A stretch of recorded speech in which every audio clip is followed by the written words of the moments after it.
On today's episode, I'll recap the Blackhawks' loss in their season opener and dive into Connor Bedard's season preview.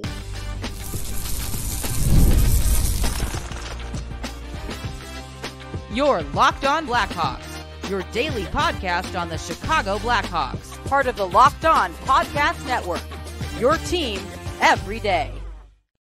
What's going on, everyone? Welcome back to another episode of Locked On Blackhawks, part of the Locked On Podcast Network, your team every day. As always, I'm your host, Jack Bushman. You can find me on X at Jack Bushman2. Be sure, though, to go and check out my Strictly Blackhawks account at Talkin' Hockey. That way, you can get all of the latest Blackhawks news and updates. And got to be sure as well to let you know that today's episode is sponsored by Game Time. If you're not already a member with Game Time, be sure to go and download the app, create an account, and when you do, use the promo code LOCKEDONNHL in all caps to get $20 off to the sporting events, concerts, or theater events near you.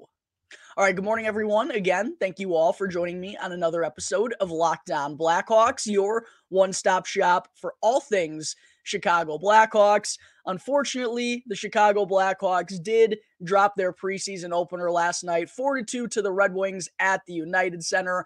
Kind of a sloppy game all around for both sides. There was a lot of slip-in, a lot of fall-in, a lot of penalties, not a whole lot of flow between the two sides, which is kind of what you would expect between two teams playing their first game of the preseason, but it still wound up being a pretty back and forth battle between the Hawks and the Red Wings last night in both of their preseason openers. The Red Wings did strike first just 1 minute and 10 seconds into the game as Blackhawks legend Tyler Mott, because of course, beat Seth Jones backdoor for an easy tap in. Not the start you wanted to see from Seth Jones, but the Blackhawks certainly got better as that first period progressed, and then going into the second period, wound up striking twice in just a few minutes to take their first lead of the preseason, 2-1, with goals from Craig Smith and Teuvo Teravainen, both of which had really solid performances, which I'll get more into here in just a second. Felt like the Blackhawks really had an opportunity to take control of this game and run with it, especially with all the power play opportunities they got in the opening 30 to 35 minutes of this game. Ultimately, though, Detroit did find a way to even up the score before the end of the second period. Jeff Petrie with an absolute clap bomb from the left point. Do want to give a shout out to Carter Mazur, who has been a key member of the Denver Pioneers these last couple of years, where we've seen Aiden Thompson, Blackhawks prospect, play and is going to be embarking upon his junior year here this fall. So that's a familiar face that we've kind of seen from afar recently. Nice play by Mazur to get that puck back to Petrie, and then just kind of felt like that really gave the Red Wings some momentum and gave them the opportunity to kind of take this game that was up in the balance for either side and run with it in the third period. Probably didn't help that this is when Mitchell Weeks did wind up coming into the game. Peter Mrazek only played the opening 40 minutes, so had Peter gone on and played this third period and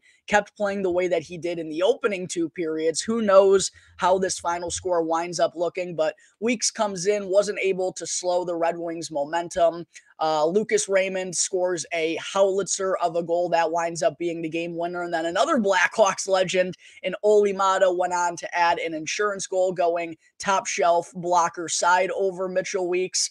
And that was kind of the story of the night, quite honestly, as it happens to be whenever the Blackhawks are playing familiar friends, or Blackhawks legends, as I like to call them. 4 Blackhawks legends wound up on the stat sheet last night. Goals from Olli Maatta and Tyler Mott, assists from Alex DeBrincat and Eric Gustafsson as well. Hawks pulled their goalie late to try and get 2 goals to tie this thing up. Came up short, though, and do wind up dropping this game 4-2. It is only the preseason, though, so of course not going to count against the Blackhawks record or anything, but it was disappointing to see a sloppy performance out of the gate when the Blackhawks have been scrimmaging since Thursday to kind of build up the intensity to get ready for this preseason opener. So disappointing to see them kind of get plagued by a sloppy game. Disappointing definitely to blow a 2-1 lead, even if it is a preseason game, and definitely stinks to lose to the Detroit Red Wings, even if it is a game that doesn't matter. Always hate to see the Red Wings come out on the right end of the final outcome between these two teams. However,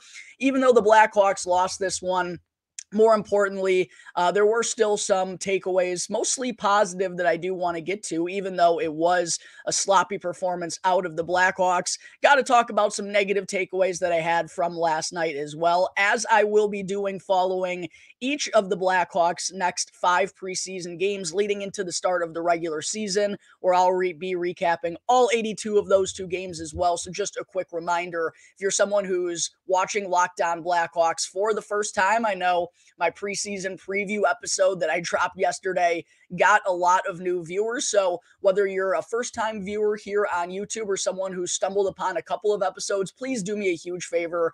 Go and hit that subscribe button. It won't cost you anything. 100% free, and really, really helps me out tremendously. Would love to hit that 2,000 subscriber number before the Hawks open up the regular season on October 8th in Utah. And that goal is definitely in sight, but I can't do it without all your help out there, great Blackhawks fans. So please make sure to go and hit that subscribe button, smash the like, comment down below as well as to your takeaways that you had from the Blackhawks preseason opener loss last night to the Red Wings. Getting into my takeaways that I wanted to discuss, and in my preseason opener episode that I dropped yesterday, I went through a bunch of notable storylines that all of you Blackhawks fans should be keeping an eye on. So kind of just what we learned based on those storylines, what we saw in last night's game in terms of the key storylines that I thought we all should be keeping an eye on. First and foremost, though, Connor Bedard. Thought he looked really good. Obviously, he's going to be the key ingredient for the Blackhawks this year, even though they do have a lot more competent and offensive-minded players around him. He is still going to be the focal piece, as he will be for hopefully the next decade or two here in Chicago.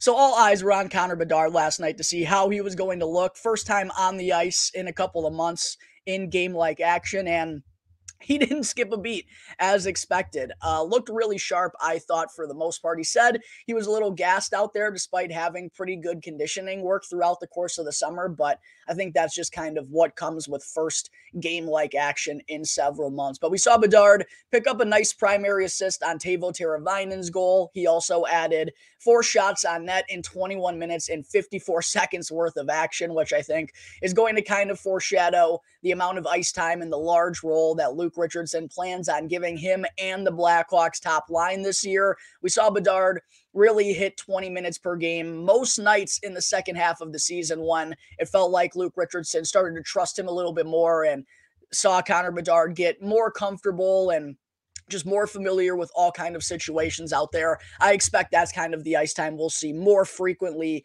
from the start throughout the course of the season. However, Bedard did only win 5 of 18 faceoffs last night, and this has been an area that I've talked about throughout the course of the summer that Bedard has to take a step at this year. I don't expect him to be, nearing that 50% marker after being under 40% last year, but we have to see him take strides in this area. And on the defensive side of things, funny enough, we'll actually be talking more about that when getting into Connor Bedard's 2024-25 season preview segment, which is coming up here in just a moment. Make sure to stick with me following segment 1 on today's episode. But yeah, kind of would have liked to see Bedard get off to a better start in the faceoff dot. I know he actually had a good first period there, but wound up only winning 5 of his 18 draws. So that's something to definitely keep an eye on, in addition to what kind of offensive performances we see Bedard put up here in the preseason. But I thought he made some savvy reads out there, some heads-up plays,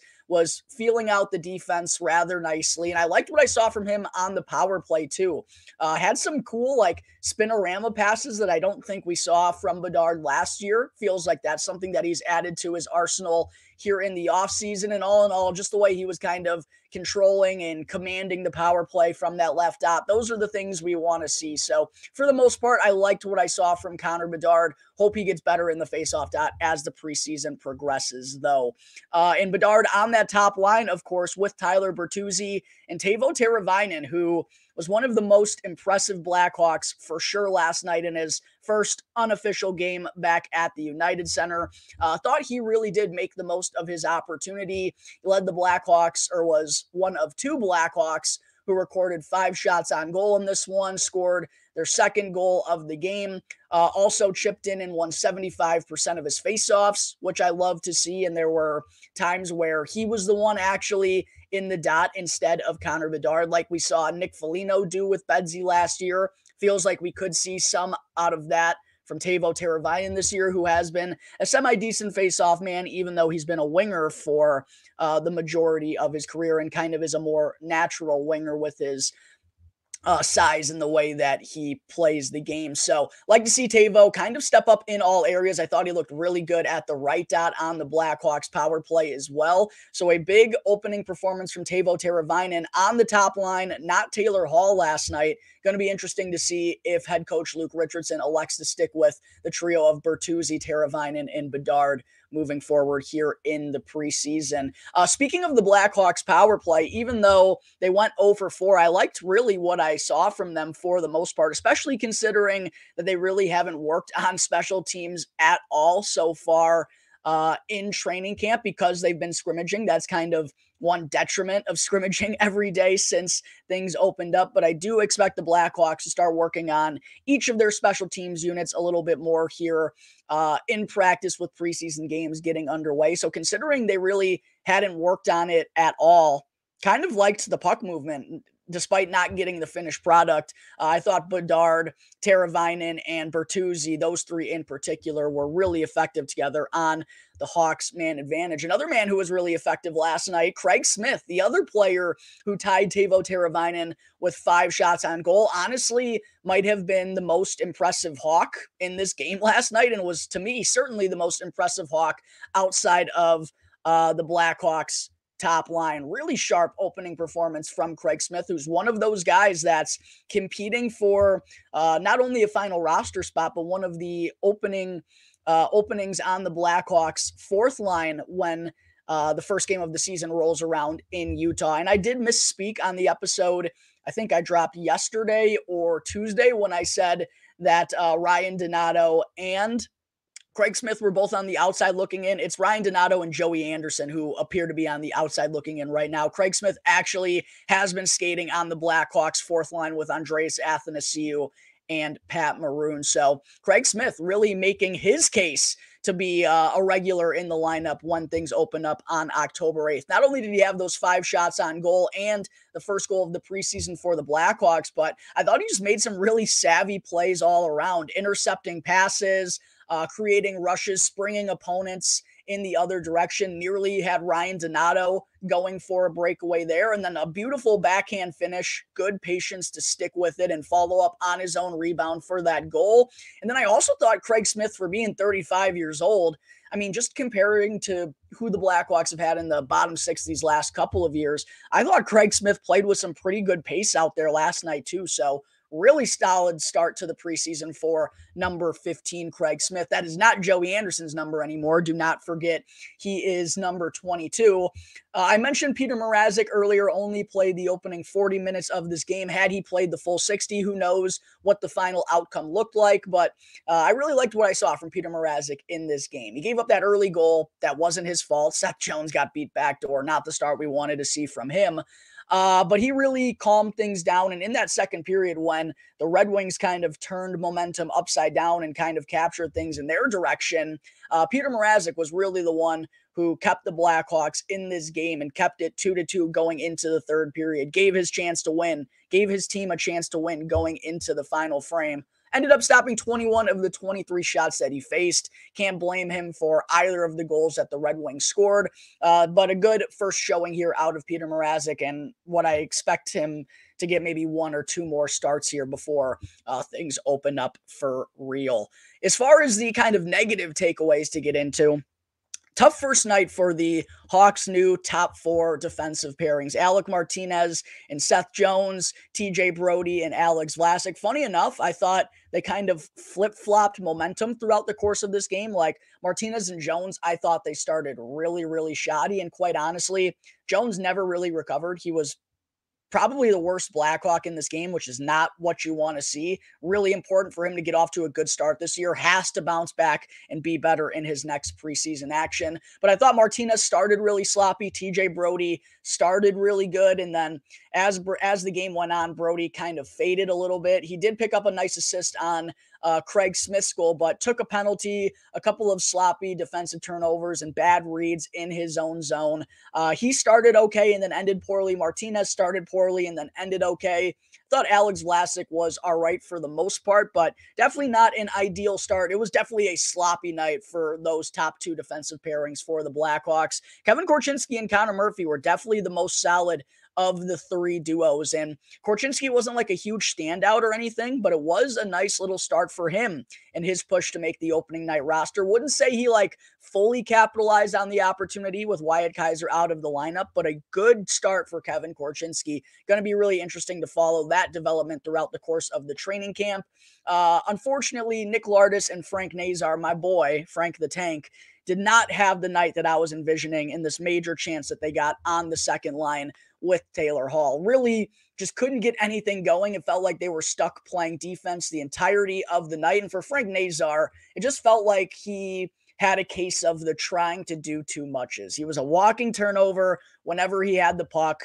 A couple of bad offsides plays. Also took a penalty as well. Did have a nice forecheck that forced a turnover late while the Blackhawks were shorthanded and creating a scoring opportunity. But outside of that, pretty poor night from Frank Nazar, which is really disappointing. These two, Lardis and Nazar, finished as the 2 lowest expected goals for the Blackhawks at even strength. Nick Lardis barely finished over 0. And it's not like the Red Wings were playing like the majority of their NHL lineup. It was really just DeBrincat, Raymond, and Larkin. And then, yeah, there were some solid defenders in there, but it was not the NHL regular group last night for Detroit. And to see Nazar and Lardis struggle the way they did, definitely concerning. Not the performance that Frank Nazar needed to have if he wants to make this team's opening night roster. Now the odds are looking even slimmer that that's going to be the case, and I'd fully expect him at this point. Even though it was just 1 game, you got to think he's probably only going to get 2 or at the most 3 more games to prove himself.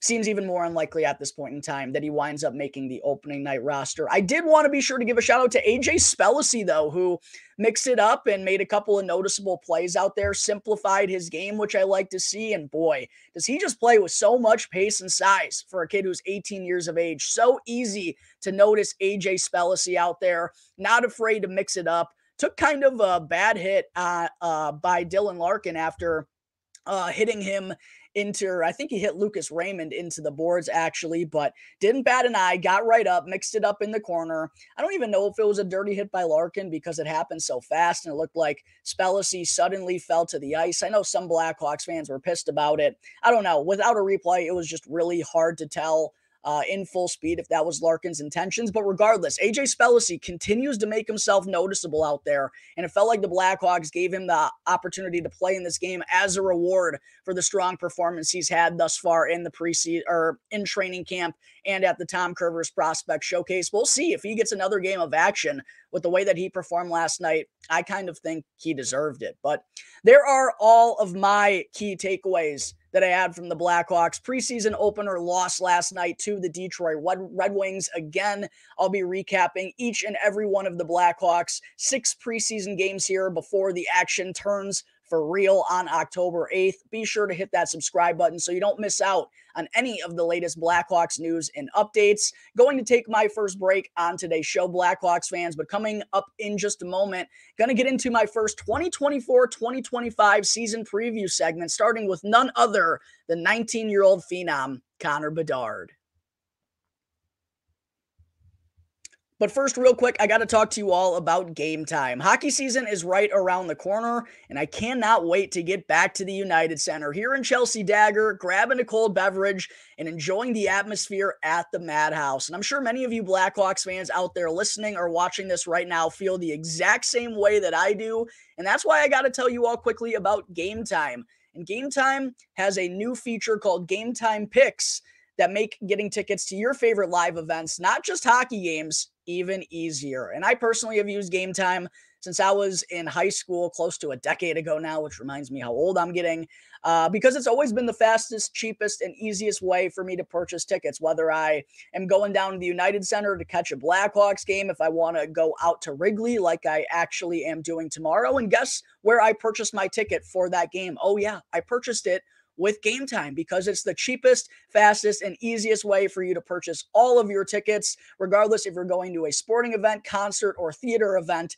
in any city. And I also love how Game Time provides views from all seats in the venue so you know exactly what to expect when you arrive and before you make your purchase. Plus, with last-minute ticket deals, flash deals, and zone deals, it's so easy to find and buy tickets now that hockey season is about to take over. I highly recommend you all go and download the Game Time app, and when you do, create an account and use the promo code LOCKEDONNHL in all caps to get $20 off with your first purchase. Yes, you heard me right. You can get $20 off to go see Connor Bedard down at the United Center this year. All you got to do, download Game Time, create an app, and be sure to use the promo code LOCKEDONNHL in all caps. Lowest price, last minute tickets, guaranteed. Game Time. I also got to talk to you real quick about the fine folks over at FanDuel. To all my NFL fans out there, you can now start the season with a big return over at FanDuel, America's #1 sportsbook. So when you get a hunch in the middle of the game, you can go and check out the latest stats, view live play-by-play, and so much more on the same page where you also place your bets. And all my Blackhawks fans out there, FanDuel has officially dropped the over-unders for all 32 NHL teams for the season. And for the Blackhawks, FanDuel has listed their projected point total at 74.5, which I think is a really savvy and on-par number. But if you want to go ahead and smash that over, make sure to go and do so at FanDuel.com. And also, they have dropped the lines for Connor Bedard's goal and point totals for this upcoming season. If you got a hunch that it's going to be a big year for Bedsy, make sure to take advantage and get some money by placing those bets at FanDuel.com right now. And if you're not already signed up, be sure to create an account. And when you put $5 down, you'll get $200 worth of bonus bets guaranteed. $200 worth of bonus bets guaranteed when you put $5 down after you create an account. So if you're not already a member with FanDuel, what are you doing? Go and visit FanDuel.com right now to get $200 worth of bonus bets guaranteed. FanDuel, America's #1 sportsbook. Back here on the Locked On Blackhawks podcast, part of the Locked On Podcast Network, your team every day. Again, just a reminder to please go and smash that like button, comment down below. Mailbag Monday right around the corner. I know there are lots of you Blackhawks fans, viewers, and listeners to the show out there that have Blackhawks-related questions. Throw them down in the comment section. Hit me up on any one of my social media channels, or you can even email LockedOnBlackhawks@gmail.com. And I do want to thank you all again for making Locked On Blackhawks your very first listen here to start off your day. Now for your second listen, go and check out the Locked On NHL podcast, where the season never ends, providing national expertise with a local perspective. You can go and easily find the link to Locked On NHL down in the description of this video, or simply search Locked On NHL on YouTube and wherever you may be listening to your podcast. Part of the Locked On Podcast Network, your team every day. Segment 2. Drum roll, please. We have now officially reached that time of training camp and the preseason, folks, where I start getting into my Chicago Blackhawks season preview segments, where I'll be previewing every notable Blackhawks player season, talking about what kind of role I expect them to play, which areas I think they can make the biggest strides in this season, and what kind of numbers I expect them to put up all together when it's all said and done. It's one of my favorite segments that I do throughout the course of the year. And again, all the notables for the Blackhawks this year, I'll be going through them. I'll be having at least one of these segments every day starting now, leading up to the start of the regular season. And kicking things off here today, no one is more deserving than 19-year-old phenom Connor Bedard. But of course, I'm also going to be going through Alex Vlasic, Teuvo Teravainen, Taylor Hall, Tyler Bertuzzi, Seth Jones, TJ Brody, Alec Martinez, and even Peter Mrazek and Laurent Brossoit in that. So again, just another reason to go and subscribe to the YouTube channel so you don't miss out on any of those key Blackhawks 2024-2025 season preview segments. But the first thing I want to do before talking about Bedard's sophomore year that's upcoming this season is take a look back at the numbers that he put up as a rookie last year that led to him winning deservedly, by the way, for any Minnesota Wild listeners that might be out there, or maybe just even Seth Topal, that led Bedard to deservingly win the Calder Trophy over Brock Faber last year. In terms of the numbers, maybe not exactly what we wanted to see Bedard put up in kind of perspective of what we thought he would at the beginning of the year. I know there were several people, including myself, who had Bedard finishing over a point per game. That didn't wind up happening. I know both I and Charlie Meliodas had him over 30 goals last year. That didn't wind up being the case because the Blackhawks were injury depleted. They were much worse than I think anyone expected them to be, even though it was pretty easy to tell this team was not going to be winning a ton of games last season. In the offense, there just really wasn't any help there for Connor Bedard. Taylor Hall went down early, right? They lost Andreas Athen to CU. Tyler Johnson was banged up. A lot of things that went negatively for the Blackhawks last year in terms of the injury departments, but still, I think a really solid freshman campaign from Connor Bedard, especially when you remember how pitiful this Blackhawks team looked without him. So in 68 games worth of action, missed 14 games due to that fractured jaw that he suffered against the New Jersey Devils by the hands of Brendan Smith, which I still will defend as a clean hit, and that one was on Connor Bedard. But in those 68 games, we saw Bedard pot 22 goals, 39 assists for 61 points, which still wound up leading all NHL rookies. A very productive season for Bedard, despite missing those 14 games worth of action. And what was honestly most impressive to me, Blackhawks fans, was the playmaking development and how Bedard did a lot of his heavy lifting at even strength. Only 4 power play goals out of Connor Bedard last year. So it's not like the man advantage inflated his numbers like it did with someone, cough, cough, Logan Cooley down in Arizona, cough, cough. So I think there's just a lot more room for growth for Connor Bedard this year with more help alongside him. Also shot 10.7%. And the only reason I bring that up is because I think that's like an average year for Connor Bedard. If we're kind of picturing what he's going to be and what type of scorer he's going to be with the shot that he possesses, I feel like 10.7% is a low ball number for Bedard. So again, just more reason to believe there's room for growth this year. Like I believe we could see him be a 14 to 15% shooter as a career average. He has that special of a release. Also averaged 19 minutes and 47 seconds of time on ice. As I alluded to earlier, it was more like 20 to 20 and a half minutes per game in the second half of the year. And then the area that he struggled the most was at the faceoff dot, winning only 38.9% of his draws.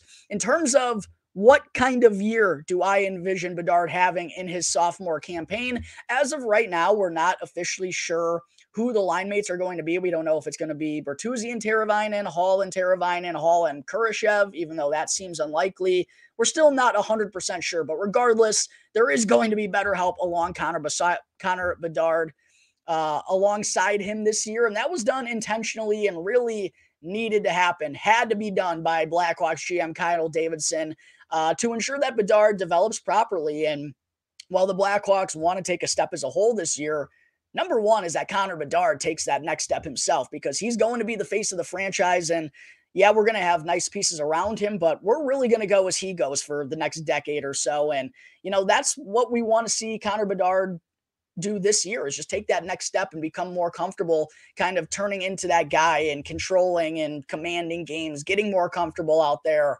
recognizing the defenses that they're throwing out there, setting up teammates better, and just really getting more comfortable and continuing to develop And that, I think, if he does that, that's all going to lead to more numbers on the stat sheet. I really do think that's inevitable, given that the Blackhawks have made these notable additions, should they stay healthy. The amount of talent that Connor Bedard has, you can clearly see it. Even in last night's preseason game, he's clearly head and shoulders above basically everyone else out there. Plus, he's got the work ethic. He lives, eats, and breathes hockey. And then just the opportunities that he's going to get, the upside, as I mentioned, I think he's going to have more ice time. I think there's room for him to grow goal scoring wise, playmaking wise, with his shooting percentage. There's so much reason to believe that growth is coming again this year out of Connor Bedard. So for those reasons, I really think it's inevitable that he's going to take this next step this season. That's what I envision seeing out of Connor Bedard, is just a little bit more of a complete version from what we saw last year. Given that he has another year of experience under his belt, he's got better help alongside him, and he's going to get a boatload, was going to say S-load, a boatload of opportunities, over 20 minutes per game centering the Blackhawks top line. Where does Connor Bedard need to take the biggest steps? For me, it's for sure defensively and at the faceoff dot. Those are the two areas that he cannot neglect, regardless of how much of an offensive talent he is moving forward. If you want to be a top line center for a really good game, a really good team, and trusted to play in all situations by your coaching staff, as a center iceman, you're going to have to be responsible defensively, and you're going to have to be trusted at the faceoff dot.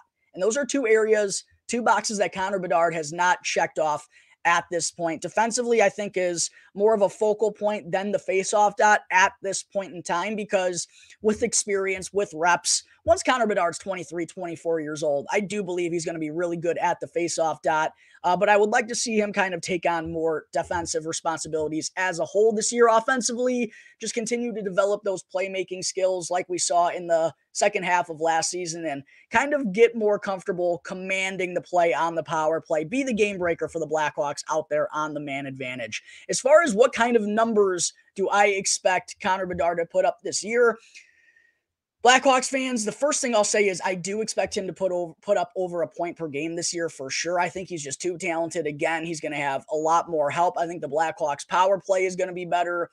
He almost had a point per game last year with Nick Foligno and Philip Kurashev on his wings, and a dreadful power play. Not really much help other than that. So yeah, I do think Connor Bedard is going to be over a point per game this year. What's interesting though, Blackhawks fans, is I knew FanDuel did drop their Connor Bedard over-unders in terms of goals and points, but I wanted to put my own numbers down before I looked at those to kind of see what my projections were compared to what FanDuel has, and they were pretty close, interestingly enough. FanDuel for goals has Bedard listed at 34.5. The under is actually the favorite slightly at -120. Over is -105. And then as far as points go, he's listed at 79.5, which is a pick'em. So if you think Bedard's going to have 80 or more, got -115. If you think he's going to go under that, -115 as well. But what's funny is the numbers I wrote down before looking at FanDuel for an 82-game pace, I had Bedard at 34 goals. So literally splitting that over-under. From 22 last year, I certainly think he's capable of 12 more goals this year with the help alongside him. But I think the assist is really where he's going to take the biggest stride. I have Bedard at 55 assists this year, totaling 89 points. And I know that's a pretty sizable leap from the 61 that he had last year. But had he played a full 82 games, and that's what I'm doing here, I'm putting it on an 82-game pace. At the pace he was on last year, Connor Bedard would have put up 73 points. So 16 more in his next year, I think, is a very attainable goal. I also have him at 8 power play goals at least this year, and I think he's going to average around 20 minutes and 30 seconds of ice time. And then at the faceoff dot, it's got to be above 40%. I'm not asking anything ridiculous out of Bedard, but he was at 38.9 last year. We got to be up above 40 here this year. That's one of my biggest goals that I have for him, but I do think it's going to be a much more productive offensive year altogether out of Connor Bedard. Let me know if you think my numbers are too high, too low, or right on par in the comment section down below. And let me know what numbers you think Connor Bedard is going to put up in his sophomore NHL campaign. But there is Connor Bedard's 2024-2025 season preview. Again, a reminder, I'm going to be doing these for all the notable Blackhawks players leading up to the season opener in Utah. So make sure to go and hit that subscribe button so you don't miss out on any of the other season preview segments. One final break to take on today's episode, Blackhawks fans, but when I return, I'll get into a preseason OHL power ranking and talk about which Blackhawks prospects look to compete for the OHL title this season. Real quick, though, I do got to let you all know about one of today's sponsors, which is Indeed. We're all driven by the search for better, but when it comes to hiring, the best way to search for a candidate isn't to search at all. Don't search, but match with Indeed. And if you need to hire, then you need Indeed, because Indeed is the best matching and hiring platform with over 350 million global monthly visitors, according to Indeed data, and a matching engine that helps you find quality candidates in an instant. And Indeed doesn't just help you hire faster. 93% of employers agree that Indeed delivers the highest quality matches compared to other job sites, according to a recent Indeed survey. And one of the things that I personally love about Indeed is that it makes hiring all in one place so simple and so easy, because you can skip out on the countless job sites that ask you unnecessary information and still don't wind up leading you anywhere. Instead, go and join the more than 3.5 million businesses worldwide that currently use Indeed to hire great talent in an instant. And listeners and viewers of this show, you will get a free $75 sponsored job credit that'll help get your jobs more visibility when you go and visit Indeed.com/lockedon right now. Again, that's Indeed.com/lockedon to get a $75 sponsored job credit that'll help get your jobs more visibility. Need a hire? Then you need Indeed. One final reminder before I close out today's episode, Mailbag Monday, right around the corner, Blackhawks fans. And I know a boatload of you viewers and listeners have Blackhawks related questions that you want to ask. I want to answer them. And I love Mailbag Monday, but it takes two to tango here, Blackhawks fans, and I want to rack up the Blackhawks questions this week with the regular season closing in. So please reach out with your Blackhawks-related questions down in the comments section. You can email me at lockedonblackhawks@gmail.com, or also hit me up on any one of my social media channels. And heck, you can even drop your question on the community tab of the Locked On Blackhawks YouTube channel. Quick reminder to hit that subscribe button while you're there as well. Segment 3, before I wrap things up real quick, OHL preseason power rankings dropped earlier on this week, and with 6 Blackhawks prospects participating in the OHL this year, including a handful of them that, as I broke down yesterday, were part of the Blackhawks' first training camp roster cuts. But I figured I would go through these rankings to let you know which teams in the OHL project to be competing for the title this year and which of them we can expect to see near the bottom of the standings. Coming in at number 1, the defending champion London Knights, Patrick Kane's alma mater, of course, as well. Second is Brampton. Third is the Oshawa Generals. And then 4, we have our first Blackhawks prospect spot. That would be the Brantford Bulldogs, where Marek Vanacker, first-round pick in this year's draft, and Nick Lardis are set to play for Brantford this year. Vanacker going to miss the beginning of the year due to that shoulder injury, but Lardis figures to be a huge focal point of that team. And Lardis, I think something we forget, he's a young prospect for the 2023 draft class as well. Like Connor Bedard, he just turned 19 years old in July, so a lot of runway still for this kid. Unfortunately, only played in 37 OHL games last year, missed a lot of time due to injury, but when he was on the ice, very productive, 50 points, 29 goals, and 21 assists. Has special goal-scoring instincts and abilities. Really excited to see what Lardis has in store in his 4th and final OHL campaign. And then Vanacker, who actually is less than a year younger than Lardis, he actually will turn 19 in April. He led Brantford in scoring last year and really capitalized with Nick Lardis out of the lineup. That's what led to him being a first-round selection by the Blackhawks. 82 points, 36 goals, 46 assists in 68 games last year for Marek Vanacker. Really developed those playmaking abilities, and the wheels that he has, I think, caught everyone on notice entering his 3rd OHL season here. So going to be probably involved in the top 6 in some capacity, maybe even on the top line with Nick Lardis. I would expect, though, that Vanacker, especially with this being a little bit of a shortened season for him due to injury and his age, I do expect him to return to Brantford next year, like we're seeing Nick Lardis do this season, to play 4 years total in the OHL. But it feels like Brantford has a good shot to be competing for the title this year in the OHL. Excited to see Nick Lardis and Marek Vanacker in action together. At number 5 is the Barrie Colts. 6 is the Saginaw Spirit. 7, we have the Erie Otters, where we'll see Blackhawks prospects Martin Misiak, second-round pick in the 2023 draft, and Ty Henry, sixth-round pick in the 2024 NHL draft. Both are going to be playing for Erie this year. Misiak is actually a little bit of a sneaky old prospect. He's going to turn 20 on September 30th here, so in just a couple of days. And last year, which was his first in the OHL after coming over to North America and playing part of the year in the USHL with the Youngstown Phantoms, Misiak put up 47 points, 23 goals, and 24 assists in 60 games last year. Had a little bit of a lackluster second half to the season, but hopefully we'll be able to kind of kick up the productivity right off the bat here for the Otters to kick off the season. Figure he's going to be somewhere inside the top 6, given that he was a top 9 lock for the majority of last year. Ty Henry, a young prospect. He just turned 18 in July. Doesn't really have much offensive capabilities.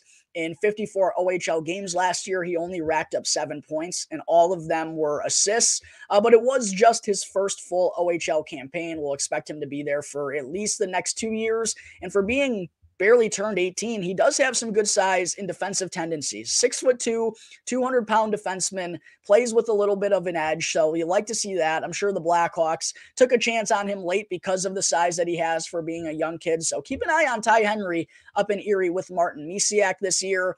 Flint comes in at number 8, the former home of Gavin Hayes.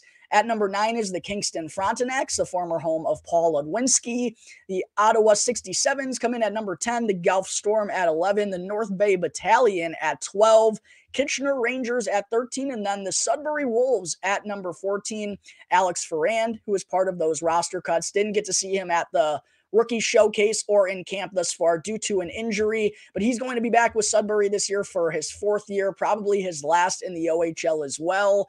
Going to be turning 20 years old in January. Didn't have the most productive campaign this past season. Only 30 points in 68 OHL games, 17 goals and 13 assists. He had 38 points total in the season prior. So I'm sure the Blackhawks, even though he's not an offensive-minded guy, and I'm a little hard-pressed to even see room for Alex Pharand in the forward group moving forward, it was still a little bit disappointing. So hopefully he bounces back, and it seems like with Sudbury being at the bottom of the standings as a veteran leader on that team, he probably will be in the top 6, probably on the second line or maybe the third line though, but should be getting some pretty good opportunities. And then we see the Sioux Greyhounds at number 15. And unfortunately for our boy AJ Spellacy, who figures to be one of the leaders of this team this year, the Windsor Spitfires come in at number 16.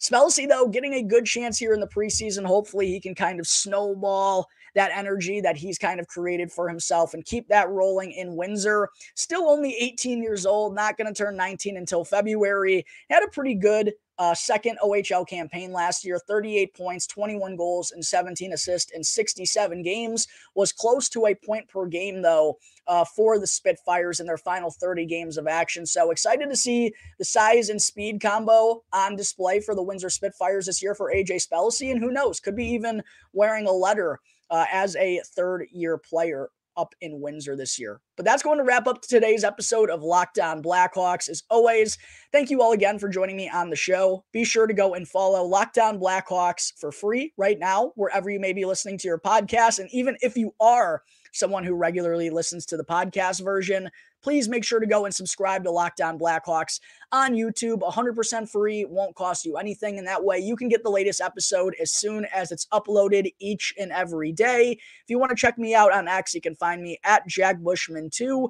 Be sure to go and follow my strictly Blackhawks account, though, at Talkin' Hockey. I give you all the latest tea, everything that's going down there with the Blackhawks on X. And last but certainly not least, got to be sure to go and check out the Locked On Blackhawks Instagram page, as I'm going to be kicking up the reels and the videos and the highlights that I'm going to be posting there. So make sure to go and follow Locked On Blackhawks on Instagram as well. That's going to take care of today's episode, though, Blackhawks fans. Thank you all again for tuning in. I'll see you next time on the Locked On Blackhawks podcast, part of the Locked On Podcast Network,